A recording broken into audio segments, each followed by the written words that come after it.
Alright, roll for initiative. Wait, why do I have to roll? Can I just go? No, we take turns. Can I cast Healing Word and then Wild Shape? No, you can only use one bonus action. Can I use my reaction to shoot him in the face? No, opportunity attacks are only melee unless you have a special feat. Did you guys read anything in the player's handbook? It's like hundreds of pages long. Well, here's a quick rundown of combat in 5e.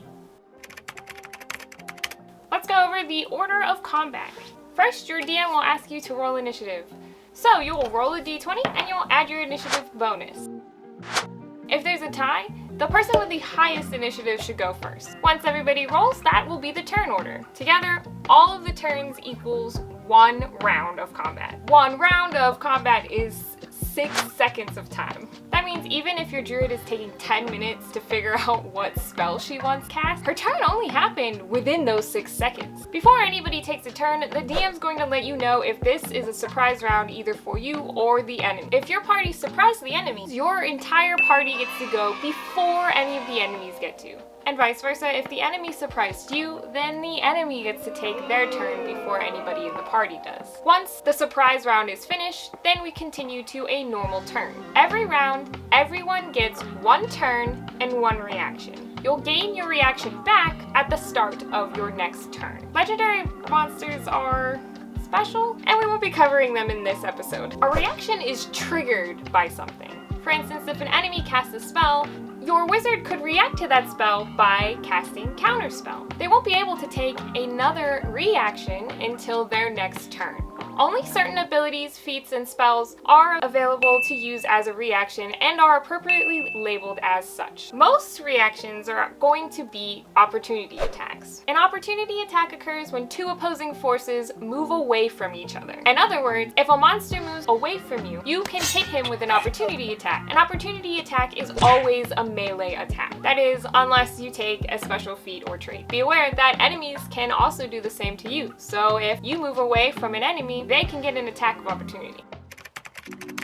On every turn, you can do the following things: an action, a bonus action, a free action, and movement. Let's start with action. Generally, an action is an attack or a spell attack, but it can also be a dodge, disengage, help an ally, hide, or ready in action. For weapon attacks, you'll need to check the range on your weapon. For most weapons, range is 5 feet, meaning you're going to have to get right up into the action in order to roll to hit. There are 2 numbers for range. The first number is your normal range, meaning you can shoot at a target between 10 feet and that number without issue. If you try to shoot someone who is in melee range, you get disadvantage. Think of it this way: a guy up close to you can easily grab your bow and prevent you from shooting at them. If you shoot beyond that first number, you're at disadvantage because it's a further shot. The second number on your range is your absolute limit. That means you cannot shoot anything further than that, because your projectile will slowly lose momentum until it hits the ground. To attack, you're first going to roll to see if you hit. You need to meet or beat the enemy's AC, or armor class. This just means whether or not your attack actually gets through their armor. Whatever you roll, you're going to add your proficiency bonus because you know how to use this weapon. If it's a melee weapon like a mace or an axe, you're going to add your strength modifier. If it's a ranged weapon or a finesse weapon like a rapier, you're going to add your dexterity. You can figure out whether or not your weapon is a finesse weapon by looking at the chart in the player's handbook. When you roll to hit, there are 2 numbers that you need to pay attention to. If you roll a 20, this is called a natural 20, and you critically hit the monster. This means your attack hits without fail. This also means you double the damage dice, but this does not include any modifiers you add. It is only the dice roll. If you roll a natural 1, well, it's the opposite. It's a critical failure. You should probably just throw that dice away and buy a whole new set. Or you could buy a dice jail and give them a little time to think about what they've done to you. No matter what, your hit will automatically miss. Instead of a weapon attack, you could use your action for a spell. These get tricky, but each spell will tell you how to use it. You just want to make sure that the casting time for your spells is 1 action. For spells, regardless of how many you know, there's only a certain amount that you can cast in a day. Think of it this way: you only have so much magical energy inside of you to expend throughout the day until you get a long rest, where you'll recoup all of that energy and be prepared to cast spells again. This expending of magical energy is tracked through spell slot. Every time you cast a spell, you expend a spell slot, and you get all of your spell slots back after a long rest. We could do a whole video on just spell casting, but here are some bullet points.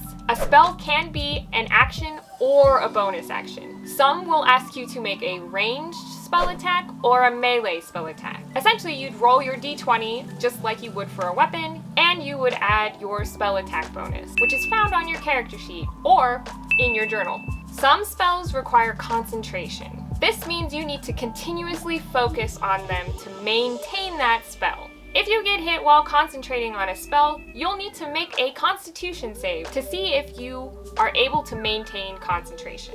You either need to beat 10 or half the damage that was dealt to you. Otherwise, the spell fizzles out and you lose it. Aw man, I can't concentrate with all this blood coming out of my arm. Some other important things to note is you can only concentrate on one spell. That said, you can still fling other spells that are not concentration. If you die or are unconscious, your spell fades completely. You can only expel one spell slot per turn, unless otherwise stated. This means if you have a spell that takes an action, like Cure Wounds, and a spell that takes a bonus action, like Healing Word, you can't use both in the same turn. However, you could do Cure Wounds and Shillelagh, because Shillelagh is a cantrip. Cantrips do not require spell slots, and therefore you can do those while casting another spell. So some other things you can use your action for instead of an attack or a spell. You can take the dodge action. This means you're ready to take an attack. So when someone rolls against you, they'll roll at disadvantage. You'll also get advantage on dexterity saving throws. You could take the Disengage action. This allows you to move away from the enemy without taking any opportunity attacks. This is a great option if you are surrounded by enemies and need to get out quickly. You can take the Dash action. So instead of moving, you end up running, and you double your movement for that turn. You can use your action to hide. You'll make a stealth roll and hope that nobody can see you. If you roll well enough, you'll attack with advantage. You can help someone, essentially giving another player advantage on their next ability check. And finally, you can ready an action. This one gets a little complicated. You need to specify what triggers your action. For instance, you could say, if anyone tries to walk up behind me, I'll hit them with my axe. The bad thing is, if nobody walks up behind you, your action goes away. The good thing is, you're ready for an attack if someone comes at you. If you hold a spell attack, note that you are now concentrating on that spell. Readying an action does not include your movement, and it does not include your bonus action. When you ready an action, you forfeit the rest of your turn. When you ready an action, you might want to move into position first, or bonus action rage before you ready your action. You cannot hold a bonus action unless your DM allows that. You can only do one of these actions unless a specific feat allows you to do more than one. For instance, barbarians and fighters can take a second attack if their first action is an attack, but that only applies if their first action is an attack. If their first action is anything else, they don't get to attack a second time. We'll get into more of the nitty-gritty of each class in later videos. The next thing you can do on your turn is called a bonus action. You only get one of them, and there aren't that many bonus actions out there. So for some of you, you may not have anything. You cannot use a bonus action as an action, and you cannot use an action as a bonus action unless you have a specific feat or ability that allows you to do so. That means you can't replace your action with a bonus action and then do 2 bonus actions in your turn. Example bonus actions would be things like Rogue's ability to dodge, hide, disengage as a bonus action instead of an action, or the Druid's ability to wild shape and turn into a beast form and then take an action. Next is movement.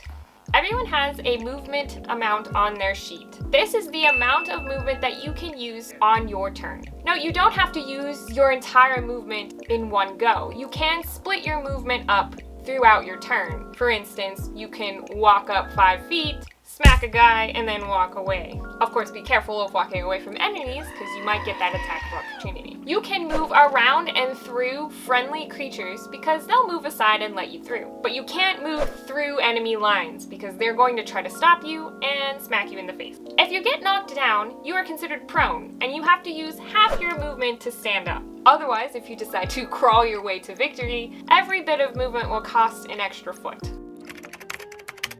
You also have a free action. You can consider these parts of the storytelling or the role-playing aspect of combat. For instance, you can shout profanities at the enemy.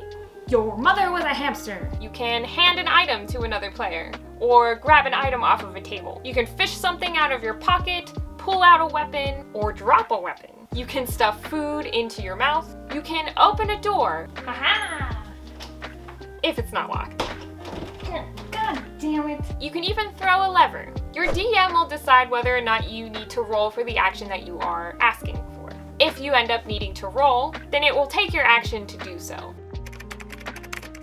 Let's go over damage and dying. Every time you take a hit, you subtract that damage from your hit points. If you reach 0, you become unconscious. You cannot have negative hit points. On your turn, instead of taking an action, you'll roll a death saving throw. This means you roll a d20 and you hope that you get above 10. If you get 10 and above, you succeed. If you get below 10, you fail. You need to succeed 3 times in order to become stable. This means you'll be unconscious, but you're not dead. If you fail 3 times, it's time to go make a new character. If you roll a nat 20 on your death save, you succeed twice. If you roll a natural 1, well, then you fail twice. If someone attacks you while you're unconscious, you fail a death save. And if they critically hit you with a natural 20, you fail 2 death saves. While you cannot have negative hit points, if one attack does excess damage equal to your max hit points, you suffer from instant death. If your friends like you, they can bring you back. No, come on, damn it. Breathe. I should Breathe. just cast Cure. Breathe. Alright. The best way to do so is to heal you. This can be in the form of shoving a potion down your gullet, or a quick cure wounds or healing word spell. Once the points are rolled, you wake up with that many hit points at your disposal. Remember, you can't have negative hit points, so you just add it to 0. If your friends can't cast magic or they don't have any potions, don't worry, they can still help you. What they can do instead is stabilize you. This means that they will have to roll a medicine check in order to see if they can stop you from bleeding out. Once stabilized, you'll no longer have to make death saves unless you start taking damage again, and then the misery continues. Being stabilized does not give you any hit points, so you won't be able to get back into the battle. That's it. You know how to fight in D&D 5e, but things vary by class. I'll be going over each class over the next few weeks, and I'll eventually put that playlist over here somewhere. In the meantime, you might want to check out these cool notebooks that'll help you track everything you need to know in your campaign. Plus, I make them, and they're pretty cool, and you know, that helps a small business, so it's a win-win.